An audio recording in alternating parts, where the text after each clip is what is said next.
mancano le forze. So cosa mi aspetta. Ormai conosco bene i tempi e i modi di una denuncia. Una gran fatica mettere insieme dati, luoghi, fatti, persone. Dovrò perdere il filo, la pazienza e soprattutto la sua fiducia. È importante costruire una buona denuncia, ma servono anche 7-8 ore di lavoro e 4 interrogatori. Ieri, ad esempio, abbiamo dovuto interromperla. Quella ragazza non ce l'ha fatta più ed è crollata in un pianto inesorabile, un fiume di dolore. Un tempo avrei reagito altrimenti, e avrei detto: dimmi un po', ma che cosa gli hai fatto a quell'uomo per farti ridurre in quel modo? Si può sapere, eh? Su, dai, da brava. Tornatene a casa e fate pace. Ecco, in questo modo avrei messo a rischio la vita di chi era venuta a chiedermi aiuto. Certi animali non si può far pace. Non tutte arrivano con l'occhio nero. Tutte i lividi peggiori li portano dentro, nell'anima.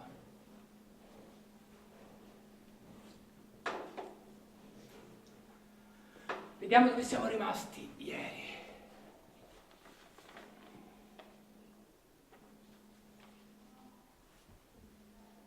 Ecco, 17 maggio. Mi sputava in faccia. Mi ha strappato la carta di identità, ma non so dire quando. Ero già incinta, però, quando mi prese per la prima volta a schiaffi e spintoni. Una volta mi fece battere la testa contro il muro. Sì, qua ci siamo fermati ieri. Da qua ripartiamo. La faccio entrare, gli dico buongiorno. Appena mi saluta, cerco di tranquillizzarla. Gli dico che ha fatto la cosa giusta. Ma lei guarda fisso in terra. Iniziamo da dove eravamo rimasti. Io gli chiedo se qualcuno in qualche modo ha mai assistito a questi fatti di violenza, questi fatti indegni. E lei non risponde. Muta.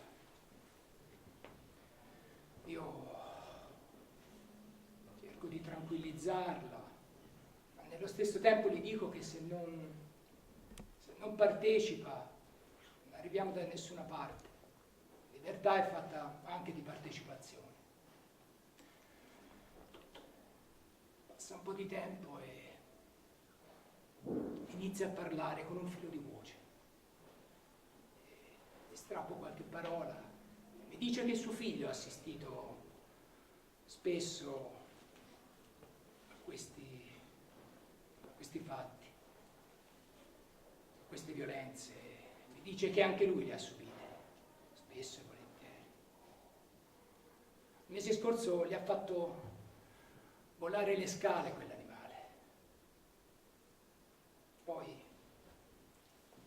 mi dice che anche i fratelli di lui hanno assistito, molte volte, e anche i genitori, senza mai prendere le sue difese, mai. Ma io dico, come si fa a stare con certi animali?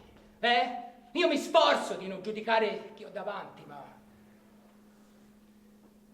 mi rendo anche conto di essere ancora in grado di accettare questa cosa qua.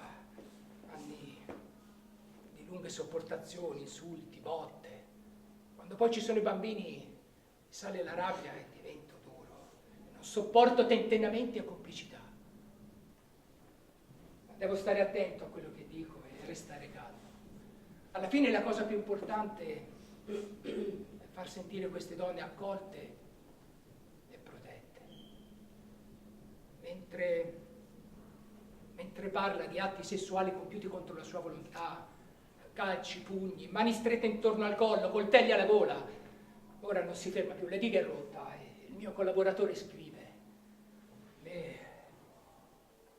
A me manca l'aria e mi distraggo. Sento soltanto lei che risponde. Era premuroso con me, mi faceva dei regali. Un giorno i regali, e il seguente il coltello. Ho detto che ha fatto bene a denunciare, ha fatto benissimo, deve essere orgogliosa per sé e per suo figlio.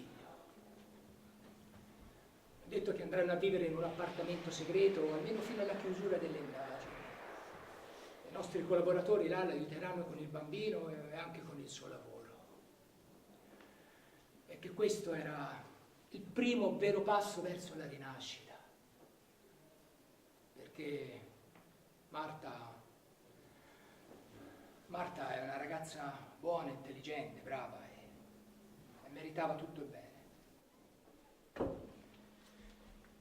In effetti Marta se l'è meritato davvero. Marta ancora oggi vive in quell'appartamento con suo figlio e con altre donne e sta riacquistando pian pianino quel po' di libertà che gli mancava.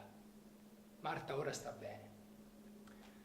Antonio invece a 18 anni si è arruolato nell'arma. Il suo sogno era quello di fare missioni all'estero, ma per un litigio con il capitano è stato trasferito alla sezione violenza su donne e bambini.